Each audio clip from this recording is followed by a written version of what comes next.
Merci de votre attention, madame, monsieur. L'actualité ce soir, la rentrée pour la deuxième session ordinaire de l'année pour les députés de l'Assemblée nationale. Une session essentiellement budgétaire. Elle commence effectivement le 18 octobre prochain.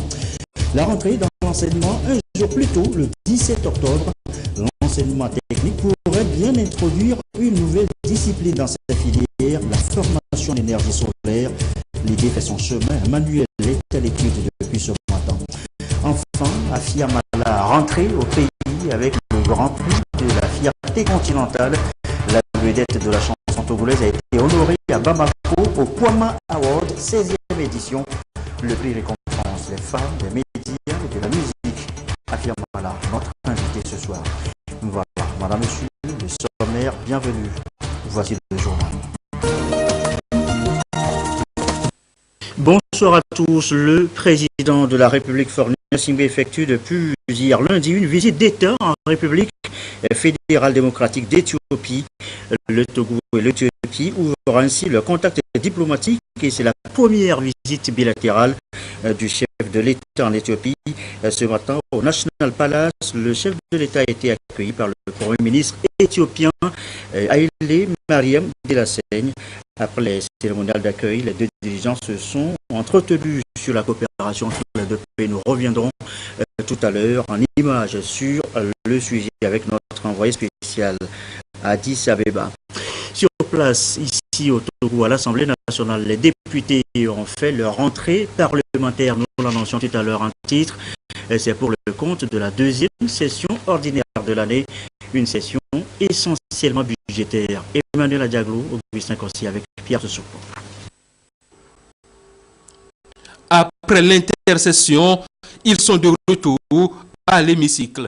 Les élus du peuple togolais ont effectué dans la sobriété la rentrée de la deuxième session ordinaire de l'année 2016.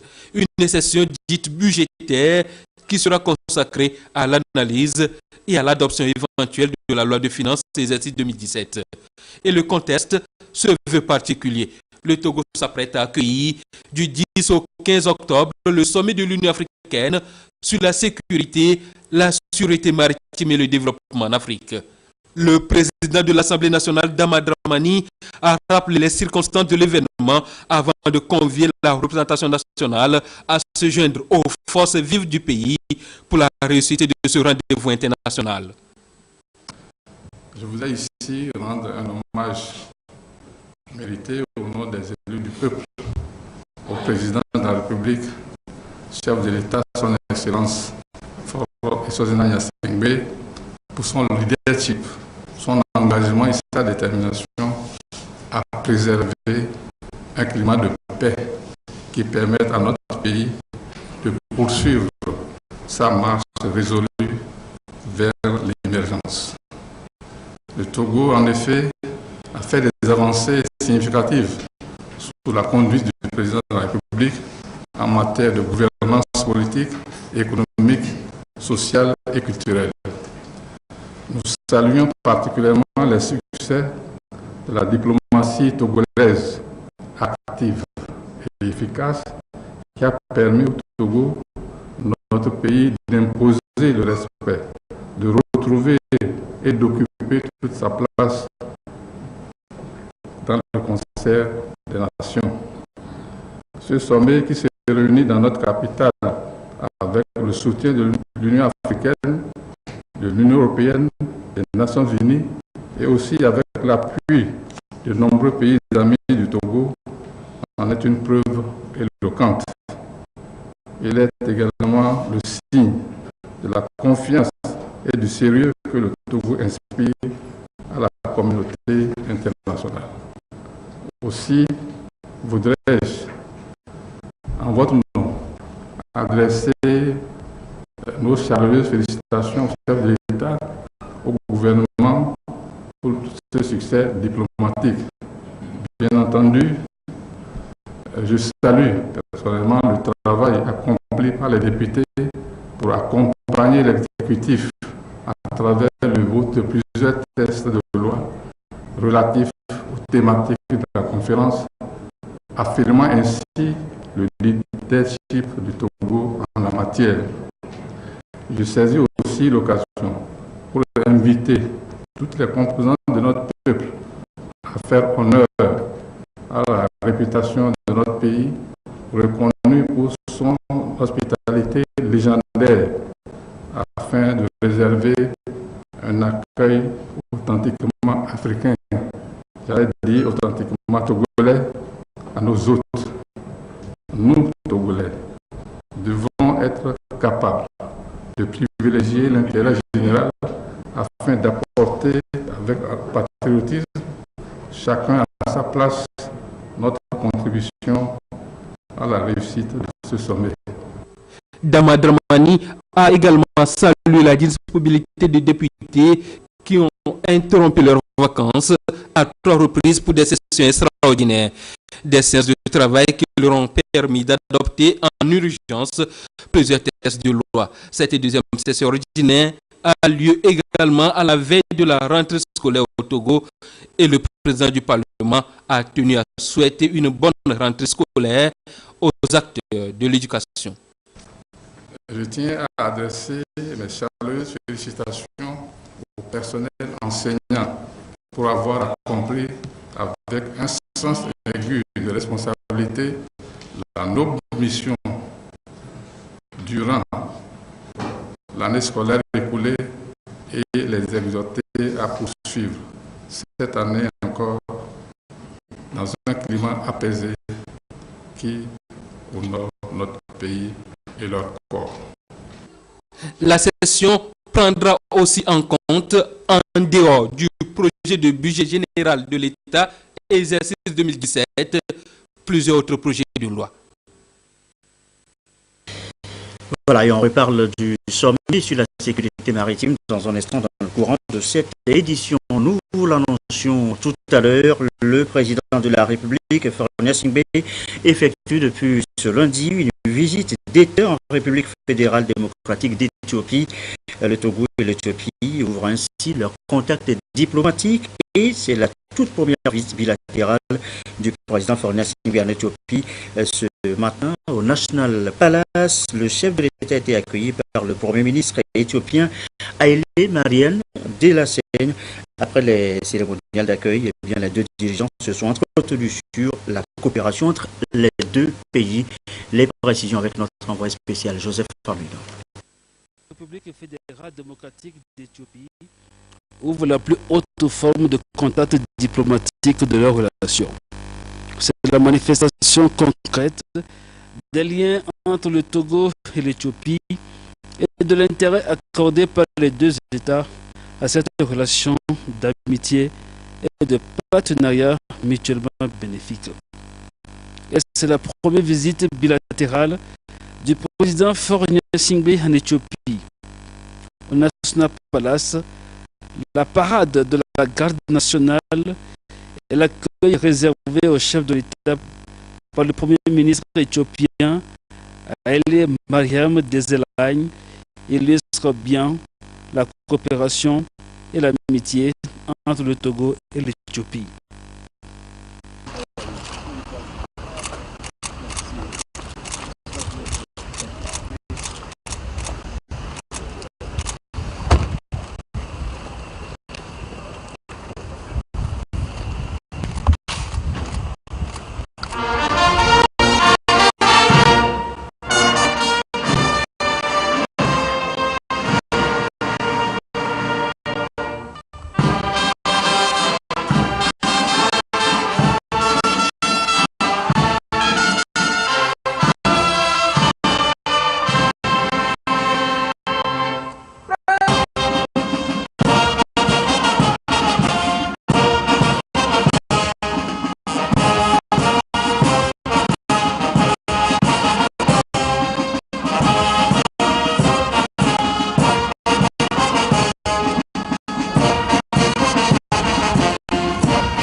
Ce cérémonial d'accueil a été suivi d'un entretien entre le président Faure Gnassingbé et le premier ministre éthiopien Haile Mariam Desalegn. Les échanges ont porté sur le renforcement de la coopération entre l'Éthiopie et le Togo, la promotion de la coopération sud-sud, conformément au programme d'action d'Addis Abeba sur le financement du développement. Et voilà donc en image le séjour du président Faure Gnassingbé. Sachez également que les deux pays ont procédé ce jour à la signature de 3 accords.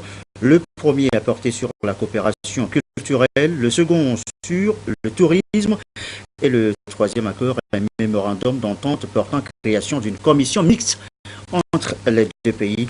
Le chef de l'État, après ces 3 signatures d'accord, s'est exprimé dans une intervention sur la nouvelle ère de coopération entre le Togo et l'Éthiopie. Nous reviendrons sur cette cérémonie dans nos prochaines éditions. Autre sujet évoqué ce soir, le fonds FNFI, Fonds national de la finance inclusive. Quelle meilleure stratégie mettre en place pour faciliter le remboursement des prêts consentis? Eh bien, la question est sur le tapis. La ministre Victoire Dogui en a discuté ce mardi avec les bénéficiaires, les microfinances partenaires. Qu'est-ce qu'on retient de cette rencontre? De quoi animer Chassim Nabaga.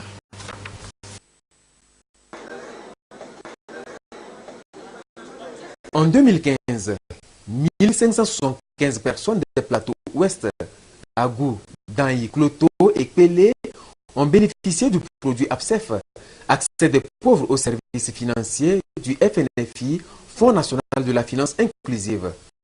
502 ont remboursé la première tranche pour recevoir la deuxième. Des 502, aucune n'a pu bénéficier de la troisième et de la quatrième tranche, faute de remboursement de la deuxième. Des discussions et des analyses, il est ressorti l'inadéquation de ce produit par rapport à cette région où l'activité phare est l'agriculture. Le gouvernement a alors imaginé et développé AgriCef, accès des agriculteurs aux services financiers pour répondre aux besoins spécifiques du monde rural. L'engouement autour de ce nouveau produit a été grand dans les 4 préfectures des plateaux ouest avec 10 547 bénéficiaires en 2015. Cependant, seuls 119 ont pu rembourser pour bénéficier de la deuxième tranche et depuis plus rien jusqu'en 2016, soit un taux de remboursement de moins de 50% par rapport à la moyenne nationale qui est de 90%. Pour cette année 2016, ce sont 10 737 nouvelles personnes qui ont encore bénéficié du produit AgriCef dans la région et les tendances montrent que nombreux ne se pressent pas pour rembourser l'argent reçu. C'est cette situation de faible ou non-remboursement qui est au centre de ces assises. La parole a été donnée à tous les acteurs, bénéficiaires, institutions de microfinance, chefs traditionnels, présidents de comités villageois de développement et préfets pour dire ce qui ne va pas. Ils ont pris des engagements chacun à son niveau pour améliorer le taux de remboursement dans la région. Il y a des gens qui sont bien sûr des paresseux, mais qui pensent que cet argent-là, c'est de l'argent gratuit. Nous aussi, on va venir prendre des rebouffées. Et ils prennent l'argent, ils vont dans leur village, ça c'est dans la place publique. Et ils n'arrivent pas à rembourser. Et chaque fois, parle de pluie qui n'est pas arrivée à temps et tout ça. Ce que nous comptons faire aujourd'hui, nous l'avons déjà dit. Nous allons maintenant travailler avec les microfinances. Nous leur avons déjà demandé tout de suite, dès la semaine prochaine, de nous apporter la liste de ceux qui des mauvais payeurs. Et nous allons associer les chefs cantons, nous allons les appeler pour qu'ensemble on va voir dans quelle mesure on va mettre en place une stratégie de recouvrement. Il faut que nous impliquions davantage les chefs cantons dans les milieux respectifs, afin qu'ils puissent nous aider dans le recouvrement des créances impayées.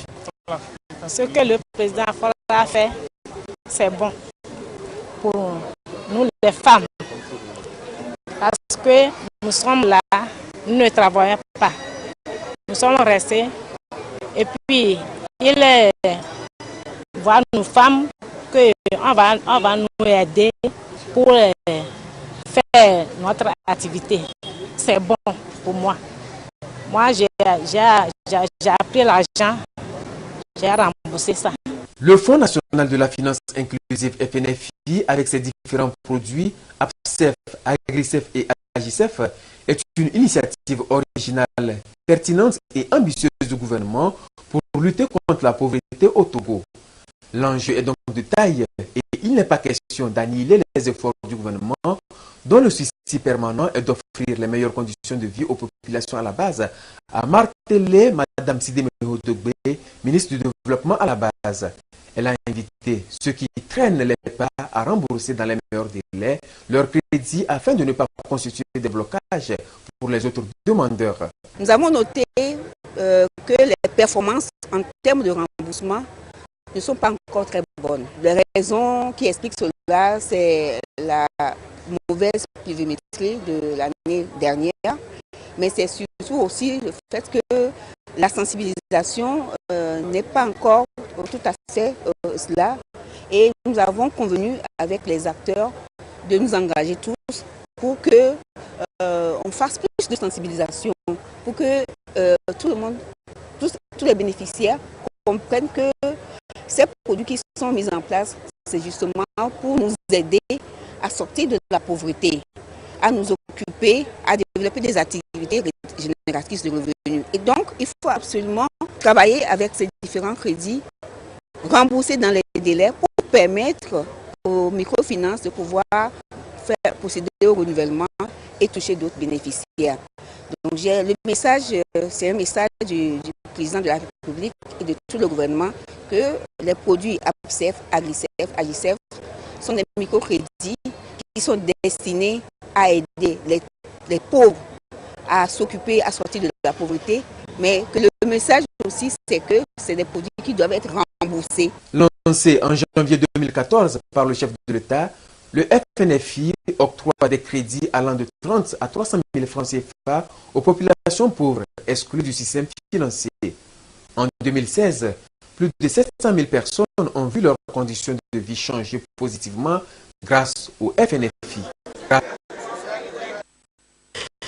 Il est 20h14. Le compte à rebours pour le sommet sur la sécurité maritime. Nous sommes aujourd'hui à 11 jours du rendez-vous de Lomé et sur les sites d'accueil des réunions. Eh bien, les forces de l'ordre et de sécurité vont cohabiter avec les vigiles, les agents de gardiennage.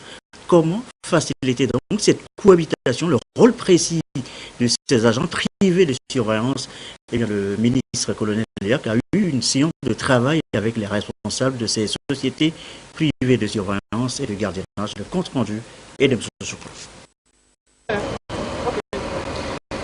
Elles sont de plus en plus sollicitées par les hôtels, les banques, les propriétaires de maisons et les entreprises pour des services de sécurité. Ces sociétés privées de surveillance et de gardiennage ont un rôle important à jouer dans la gestion de la sécurité des citoyens et des sites qui vont abriter le sommet de Lomé sur la sécurité maritime. Le gouvernement togolais le sait bien, il a, à travers le ministère de la Sécurité, convié les responsables de ces sociétés à une séance de sensibilisation et de partage d'informations.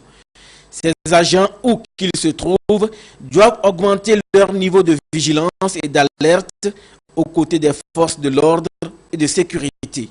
Les responsables des sociétés de gardiennage et de sécurité civile sont nos premiers partenaires dans la gestion de la sécurité de nos concitoyens. Et il est quand même normal, à l'approche de ce sommet, qui est un sommet de tout le peuple togolais, d'échanger avec eux, de leur demander de redoubler de vigilance. Ils ont des agents déployés à plusieurs endroits, d'être vigilants. Et surtout que notre pays attend beaucoup de délégations. Il ne faudrait pas donner une mauvaise image. Un agent de sécurité, c'est un homme respectable dans sa tenue, dans son comportement et dans son service. Et la sécurité, il faut la travailler tous les jours. On n'en a jamais assez. Et on ne peut pas vous dire aujourd'hui nous sommes au top. on est tranquille. C'est un travail de tous les jours, un travail de tout le monde. Ce n'est pas d'une seule personne ou des corps habillés seulement. Il est également demandé aux agents de sécurité privée de faire preuve de courtoisie et de professionnalisme dans l'exercice de leurs fonctions. Ses partenaires en matière de sécurité adhèrent à l'idée. C'est super parce que, effectivement, nous pensons que nous aussi, il nous a donné des conseils d'abord, et que les consignes de travail, et que nous ferons tout pour pouvoir respecter ces consignes afin que la sécurité maritime que notre pays a l'honneur de recevoir, n'est-ce pas, se passe très bien. Il a été également question de la formation des agents de sécurité pour leur permettre d'avoir les réflexes nécessaires pour mieux effectuer leur travail, celui d'assurer la sécurité des personnes et des biens et prévenir des actes de malveillance. Notre deuxième titre ce soir, l'énergie solaire introduite comme une formation dans l'enseignement technique. L'idée fait son chemin, elle se précise, Emmanuel est à l'étude, devra servir de guide pour les enseignants. Les précisions, Marceline Chakpala, Carmen Madjiakapo. Les installations solaires photovoltaïques. L'enseignement technique togolais se dote d'un nouveau programme de formation. Le module en énergie solaire. Des cours en énergie solaire photovoltaïque seront dispensés à partir de la rentrée prochaine dans les filières électriques. C'est pourquoi un manuel a été élaboré par le ministère en charge de l'enseignement technique en collaboration avec Urbis Foundation, une ONG allemande, pour mieux guider l'enseignant. Ce document est ici soumis aux acteurs impliqués pour validation. Le programme phare de Urbis, c'est de faire la promotion des énergies renouvelables et dont l'énergie solaire. Donc c'est dans ce sens que nous avons approché le gouvernement pour lui faire savoir tout ce que nous faisons sur le terrain et demander son soutien à ce que ce programme-là puisse être vulgarisé, valorisé et enseigné partout. Parce que nous enseignons déjà, nous formons déjà des artisans, nous formons des élèves à se coder. Et donc nous avons voulu que cela soit quelque chose beaucoup plus élargi sur le plan national. Et donc nous avons eu écho favorable. Depuis quelques années, le Togo mise sur les énergies renouvelables pour accélérer son développement. Pour le gouvernement, l'introduction d'un module en énergie solaire dans l'enseignement technique permettra de mettre à la disposition du pays une main-d'œuvre qualifiée, capable d'assurer les installations et la maintenance des équipements de l'énergie solaire. Nous avons pensé qu'il était de notre devoir, au niveau de notre département, de préparer nos apprenants à pouvoir être capables de répondre à cette exigence. En ce moment, il est déployé dans les villages, dans les contrées, et à travers tout le territoire, des lampadaires solaires pour l'électrification rurale. C'est du matériel qui doit pouvoir être maintenu et pour ce faire, on doit former des techniciens. Une fois validé, le document sera mis à la disposition des professeurs sur toute l'étendue du territoire togolais. Et pas de guide pratique ici en préparation pour les 140 enseignants de Sotoubois, mais un stage en technique de pédagogie dite active. Une formation à l'ENI de la ville, elle a pris fin sur une note de satisfaction. Sur place, la correspondance de la marque Bojona. Pendant 21 jours, ces enseignants associés à l'ENI de Sotoubois se sont appliqués à travers des travaux en commission à développer les aptitudes en technique de pédagogie active. Il s'est agi de les outiller en vue des exercices pratiques des normaliens dans leur stage sur le terrain. Nous avons compris que nous étions en train de nager parce que nous faisions tout en classe. Aujourd'hui, à partir de la recherche mathématique, nous savons faire des sorties ciblées et non ciblées.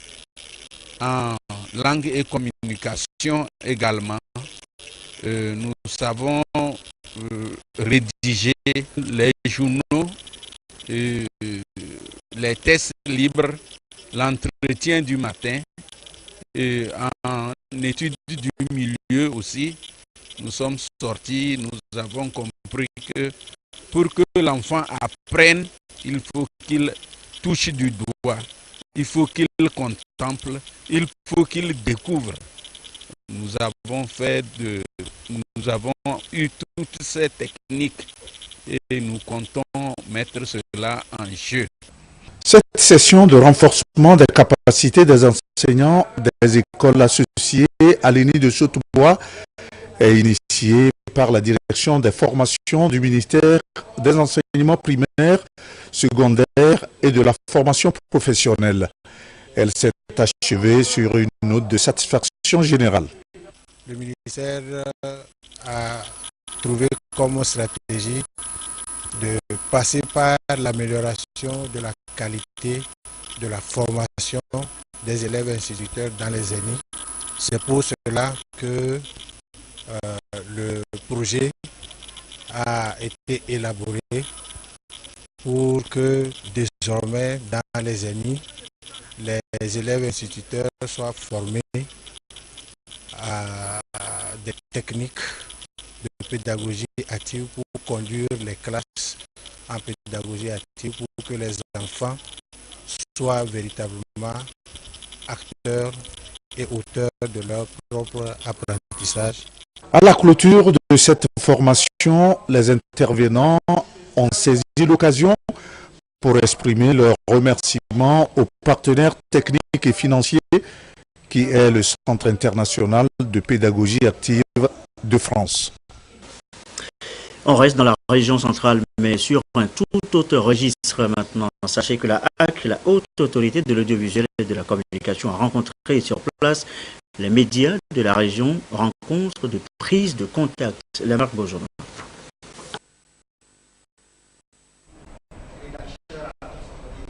Après sa prise de fonction le 9 juin 2016 et l'élection du bureau le 20 juin, la haute autorité de l'audiovisuel et de la communication HAC a entrepris des tournées pour une prise de contact avec les médias de l'intérieur du pays. À Sokodé, une délégation de la HAC vient échanger avec les médias de la région centrale. Nous sommes venus nous présenter notre nouvelle vision du travail de la HAC et aussi demander aux journalistes de nous aider, à les aider, parce que nous sommes là, c'est pour les aider. Ce n'est pas pour jouer aux gendarmes comme on le dit d'habitude, non. Mais nous sommes tous des amis, c'est une fraternité, la HAC et les journalistes. Le nouveau bureau de la HAC place son mandat sous le signe de la collaboration et de la fraternité, occasion d'attirer l'attention des médias de par le territoire sur l'éthique et la déontologie et le respect de leurs engagements. Les journalistes formés par ailleurs sur les technologies de l'information, de la communication, des outils à maîtriser au service des ODD. Les précisions de Robert Botovi dans ce sujet à suivre maintenant. Journaliste pour la vulgarisation des objectifs de développement durable, Joboy de 30, répond à l'appel de la communauté internationale lancé en septembre 2015. Un appel qui demande à tous les acteurs de s'impliquer et de contribuer à l'atteinte des ODD, ce qui n'a pas été le cas il y a de cela 15 ans. en nous organisant en association, c'est que nous poursuivons des objectifs.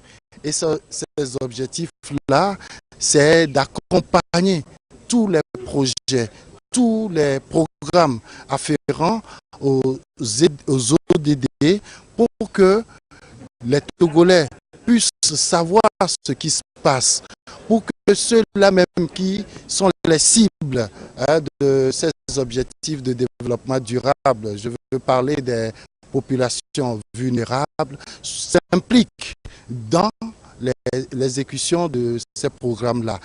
50 journalistes de l'audiovisuel, de la presse écrite et celle en ligne du Togo sont appelés durant une journée à approfondir leurs connaissances sur les technologies de l'information et de la communication en général et l'Internet en particulier. À la fin de ce séminaire, mettre en place un réseau de journalistes pour pouvoir être en quelque sorte le point focal de la presse auprès de Togo Télécom pour que toutes les initiatives prises par Togo Télécom pour développer la communication, l'Internet, le haut débit dans notre pays puissent être relayées à temps et que les Togolais sachent comment Togo Télécom tarifie ces prestations aux populations togolaises.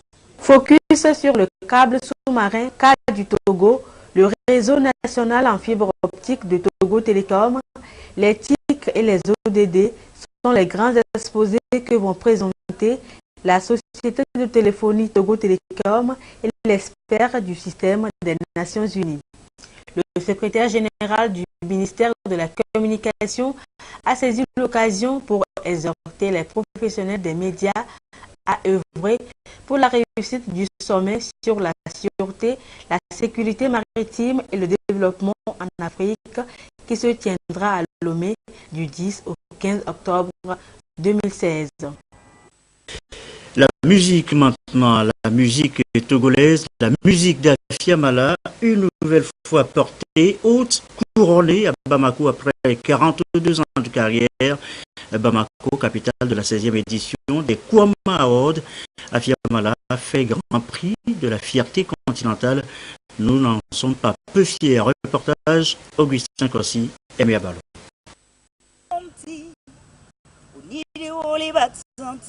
C'est l'une des voix les plus immortelles de la musique togolaise. Afiamala, la diva de la musique africaine, vient d'être auréolée du grand prix de la fierté continentale des Kwama Awards à Bamako, au Mali. Afiamala est ainsi couronnée Reine Mama Africa. Pour moi, ça a été une joie, fierté, émotion. Et je me suis dit, voilà, dans la vie, il faut savoir attendre son tour. J'ai attendu et c'est à Bamako aujourd'hui qu'on me décerne le prix de Mama Africa. Vous savez, Mama Africa veut dire Myriam Makeba, feu Myriam Makeba. Enfin, un promoteur a décidé et a compris qu'il y a eu des artistes qui ont existé et qui continuent d'exister et qui continuent de porter haut les flambeaux de leur pays dans d'autres contrées. Et ces artistes femmes, il y a Aïcha Kone, Ami Koïta et Afiamala. Authentique princesse des rives du Mono, Afiamala a écrit à elle seule tout un pan de la musique de son pays, 4 décennies durant. Bien inspirée par Bella Bello, Myriam Makeba ou encore Edith Piaf, elle a su convaincre et séduire le public de son pays d'ailleurs par ses titres aussi emblématiques les uns que les autres. Tchalélé, L'Enlevier, Désir, Prophétie ou encore son 8e album tourné à Cuba au mythique studio Egrem avec le sublime orchestre Aragon.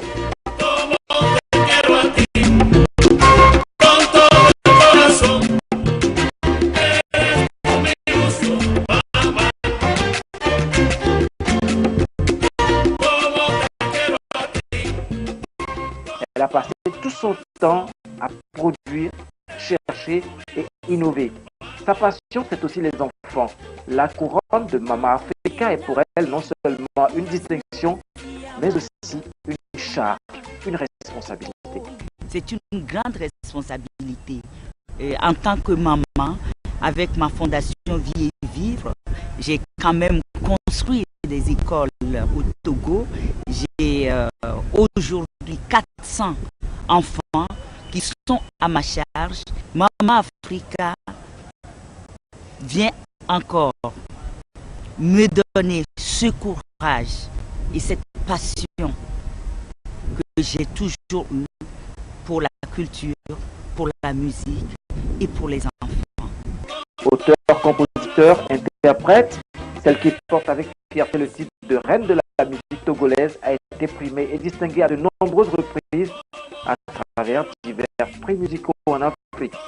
Et le trophée Mama Africa prouve une fois encore qu'elle a toujours, malgré ses 42 ans de carrière, de l'énergie à revendre.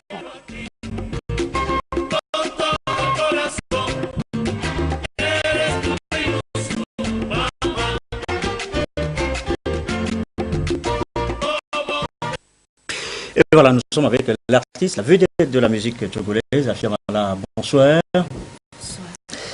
C'est, voilà, vous en avez encore les larmes aux yeux, hein, regardez donc ce sujet. Cette récompense qui fait de vous reine Mama Africa, des récompenses après 42 ans de carrière, vous en avez eu des trophées, mais celui-là semble avoir un goût de reconnaissance sublime pour vous. Oui, parce que celui-là, pour moi, c'est le couronnement de, disons, plus de 4 décennies. Vous savez, la musique qu'on a fait et que la musique que nous continuons de faire, nous les artistes qui ont plus de 40 ans de carrière. Voilà, de carrière. Ce n'est plus tellement ça aujourd'hui. Donc nous devons nous battre, nous serrer les coudes pour pouvoir exister, encore accrocher et marcher. Donc c'est ce que nous avons, c'est ce que j'ai essayé de faire pour pouvoir exister. Et là, tout d'un coup, ce trophée, bien sûr j'ai eu des trophées, mais ce trophée, je ne pensais plus avoir un trophée un jour. Parce que c'est comme si la musique que nous faisons, la musique que nous avons fait jusqu'à aujourd'hui, a été restée dans l'oubliette. Donc voilà. Et c'est pour ça que je suis très émue quand j'ai appris que je devais aller à Bamako et avec Aïcha Kouniame Koïta recevoir ce prix. Mais on va préciser tout de même que vous n'étiez pas sur scène pour obtenir ce trophée. C'est une identification, en fait. C'est une reconnaissance. Voilà, c'est une reconnaissance de plus de, comme je viens de le dire, 4 décennies Et selon vous, qu'est-ce qui a poussé, disons, ce jury, entre guillemets, qui a travaillé pour vous identifier, qui vous fait reine Mama Africa aujourd'hui? Est-ce la force de vos tests? Est-ce la mélodie? Est-ce le message que vous avez porté durant les 42 ans de votre carrière? Qu'est-ce qui fait oui, je pense que c'est les textes, la voix et les messages surtout que nous avons portés ou que je porte dans mes chansons. Parce que aujourd'hui, comme je l'ai déjà dit, je pense que aujourd'hui, rentrer dans le studio, parler sur la musique, et puis bon, voilà, c'est bien beau. Et nous devons, comme je l'ai toujours dit, nous devons chanter la vérité, chanter l'amour, chanter la passion. Voilà, c'est des tests, c'est des Voilà, thématiques qui traversent. Voilà. Et justement vos chanter chansons. aussi, et surtout chanter la paix. Chanter l'union des peuples. Voilà. Et je suis désolée. Est-ce que c'est des thématiques qui ne sont pas abordées aujourd'hui par les jeunes artistes? Aujourd'hui, vous regardez un peu? bon, quand on regarde un peu, il y a certains textes, pour moi, c'est comme si on oublie un peu, on pense que l'amour n'est que le sexe. Non. L'amour, quand on parle d'amour, on parle premièrement on parle l'amour du prochain, l'amour voilà, de l'amour des du peuples. prochain, on parle du dialogue, on parle de famille. Parce que sans l'amour, on ne peut rien réussir dans cette vie. Même le travail que nous faisons, si nous n'avons pas d'amour, nous n'avons pas cette passion, on ne peut pas continuer jusqu'à aujourd'hui. Et voilà. Donc, je pense que c'est à travers les textes. Prenez un peu les chansons d'Aïcha Koné, les chansons de la griotte, Ami Koïta, mais c'est des Myriam textes, Makeba, c'est voilà. de Myriam Makeba, du feu Myriam Makeba, c'est des chansons que nous chantons. Est-ce que ce n'est pas le contexte aussi peut-être qui vous a guidé à aborder donc ces thèmes-là? Est-ce que ce n'est pas un peu le contexte? Non, je pense que on a compris que quand nous sommes sur scène, nous sommes obligés à dire des choses que les gens pensent tout bas. Et ces choses-là, ce n'est que la vérité. Donc, on est obligé de le faire et aussi de par notre éducation, nous devons parler de ces choses-là et parler d'amour. Et je le répète encore, parler de passion, parler de paix et parler de l'union entre les peuples. Afia Mala, il y a ce trophée que vous ramenez de Bamako qui fait donc de vous reine, maman, Africa. Qu'est-ce que ça implique pour vous? Une responsabilité, une charge, une reconnaissance? Non, pas du tout. C'est pas une charge, c'est une reconnaissance.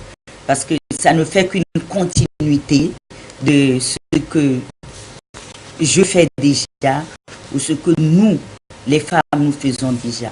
Parce que vous savez, quand on parle d'amour ou quand on parle de femme, on parle d'amour. C'est la femme qui porte le bébé. Et c'est la femme qui donne jour. L'amour maternel. Voilà, et c'est la femme, encore, je répète, qui est obligée de rester avec l'homme jusqu'à la fin de ses jours. Voilà, en tout cas, l'amour traverse vos thèses, transperce de part en part vos chansons. On va rappeler quelques titres. Djalélé, il y a Lon Vivier, voilà, justement. Voilà. Désir, Prophète, Angélica, Plaisir. On retrouve ce que vous défendez comme thème de prédilection. Merci beaucoup, Afia Mala. Est-ce que vous avez peut-être un message à travers ce trophée à délivrer assez rapidement? Oui, ce message, c'est une chanson qui s'appelle Bientôt. Bientôt, un nouveau monde va naître pour tout le monde entier. Et tous ceux dont l'espérance envahit le cœur trouveront le bonheur. Vous qui souffrez, vous qui pleurez, aujourd'hui, vous vous retrouverez dans un monde de paix et d'oubli. Alors passeront l'envie, la haine et la guerre, la calomnie et l'injustice. L'amour, le pardon et le partage combleront le cœur de tous. Merci beaucoup, Afia Mala. Merci beaucoup. La voix est toujours assez jeune, hein, malgré Voilà, la voix est très jeune. Vous n'avez pas changé. De paix. Message de paix. Merci beaucoup. Et ce message sera porté donc très haut, très fort. Et on espère, hein, ce trophée, on le célébrera avec vous.